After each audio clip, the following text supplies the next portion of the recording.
नमस्कार, आपका हमारे चैनल पे हार्दिक स्वागत है। बिहार के दरभंगा जिले के थाना तिलकेश्वर स्थान प्रखंड कुशेश्वर स्थान पूर्वी के ग्राम पंचायत राज तिलकेश्वर के गोलमाडीह में मौजूद हूँ। बताते चलें कि बिहार विधानसभा चुनाव का बिगुल बज चुका है। बिहार में पहला फेज का चुनाव 6 नवंबर 2025 को 121 विधानसभा चुनाव पर 6 नवंबर को मतदान है। तो अभी हम मौजूद हैं गोलमाडीह पे और हमारे साथ 78 कुशेश्वर स्थान विधानसभा क्षेत्र के विधायक प्रत्याशी जीवछ कुमार हजारी जी जुड़े हुए हैं। तो आइए उनसे खास बात करते हैं। सर, आपका स्वागत है हमारे इस चैनल पर। बहुत बहुत धन्यवाद आपको। सबसे पहले मैं जानना चाहूँगा कि आप कितने दिनों से क्षेत्रीय विजिट कर रहे हैं और उसके बाद आपका मोटिव क्या है इस क्षेत्र के लिए?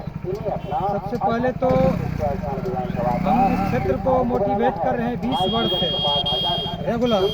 मैंने 2 बार एमपी में भी चुनाव लड़ा और दूसरी बार एमएलए का भी चुनाव लड़ा। क्योंकि हमारी क्षेत्र बहुत पीछा है और 243 सीट है हमारे बिहार में। लगभग 78 ही कुशेश्वर स्थान विधानसभा है जो सबसे पिछला पायदान पर है। आप देख लीजिए तिलकेश्वर पंचायत के गोलमा में है।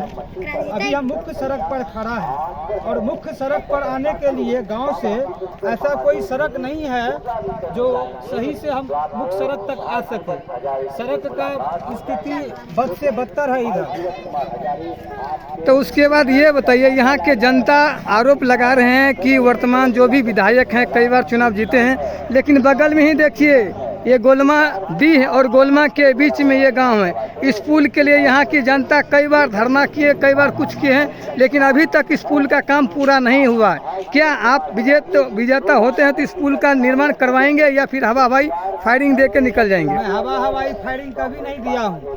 मैं चुनाव जीतूँ या ना जीतूँ उससे कोई फर्क नहीं पड़ता है। अगर विद्यालय का काम अगर बाधित है, मैं चुनाव जीता हूँ तो भी विद्यालय का कार्य को शुरू किया जाएगा। अगर मैं चुनाव हार भी जाऊंगा तो भी मैं विद्यालय का कार्य प्रारंभ करवाऊंगा जिला पदाधिकारी से मिलकर और जिला शिक्षा पदाधिकारी से मिलकर। मैं आपको वचन देता हूँ। आपका पहला मोटिव क्या है? आप विजय होने के बाद पहला काम इस क्षेत्र के लिए, इस जनता के लिए क्या कीजिएगा? सबसे पहले तो गांव से मुख्य सड़क आने के लिए अच्छी सड़क बनाया जाएगा पहला। दूसरी, प्रत्येक पंचायत में उप स्वास्थ्य केंद्र को विधि व्यवस्था को दुरुस्त किया जाएगा।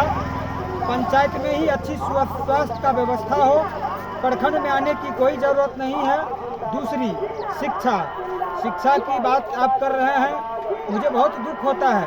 शिक्षा के क्षेत्र में आज भी 78 कुशेश्वर विधानसभा बहुत पीछे है। ये बताइए, यहाँ की जनता कई बार यहाँ पंचायत में स्वास्थ्य केंद्र बनाने की लेकर, छोटा मोटा बैंक खोलने के लिए कई बार हर अधिकारी को निवेदन पत्र भी दिए, लेकिन इस पर अभी तक कोई ठोस कार्रवाई नहीं हुआ, न ही संज्ञान लिया गया है। मैं अगर चुनाव जीतता हूँ तो यहाँ जो भी समस्या है इस क्षेत्र में तिलकेश्वर में जो भी समस्या है, मुख्य समस्या जैसे पंचायत उप स्वास्थ्य केंद्र की समस्या है और ये जरूरी है जो प्रत्येक पंचायत में उप स्वास्थ्य केंद्र होना चाहिए, लेकिन किसी भी पंचायत में उप स्वास्थ्य केंद्र नहीं चल रहा है।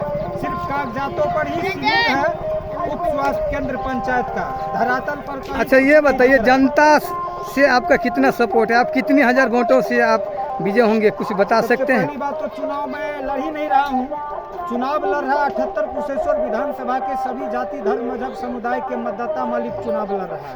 अगर मैं विजय होता हूँ तो यह विजय हमारी नहीं होगी, यह विजय 78 कुशेश्वर विधानसभा के सभी जाति धर्म मजहब समुदाय के मतदाता मालिकों की विजयी होगी। तो इतना आप जनता पे विश्वास करते हैं कि जनता आपको इस बार भी जनता पे मुझे पूरा विश्वास है। चूंकि मैंने उपचुनाव लड़ा था विधानसभा, तो कांग्रेस पार्टी एवं लोक जनशक्ति पार्टी से अच्छा मत प्रतिशत मुझे मिला, यानी कि मैं तीसरा नंबर पे ही रहा। मैं किसी पॉलिटिकल पार्टी का ब्रोकर बन के नहीं लड़ा। 2021 में कुछ कमियां आपकी रह गई थी क्या? क्या उस कमियां को इस बार दोहराएंगे या उससे बेहतर हमारी प्रदर्शन? जो कमियां थी मैंने उसे दुरुस्त दुरुस्त कर चुका हूं। इस बार अपने स्तर से ना जनता फुल सपोर्ट कर रही है और खुल नहीं रही है। जिस दिन मतदान होगी उस दिन विजय की माला 78 कुशेश्वर विधानसभा के मतदाता पहनेगी, मैं नहीं। इतना बताने के लिए बहुत बहुत शुक्रिया। 78 कुशेश्वर स्थान विधानसभा क्षेत्र के गोलमाडी से रिपोर्टर दिलीप यादव, दरभंगा बिहार की ग्राउंड रिपोर्ट।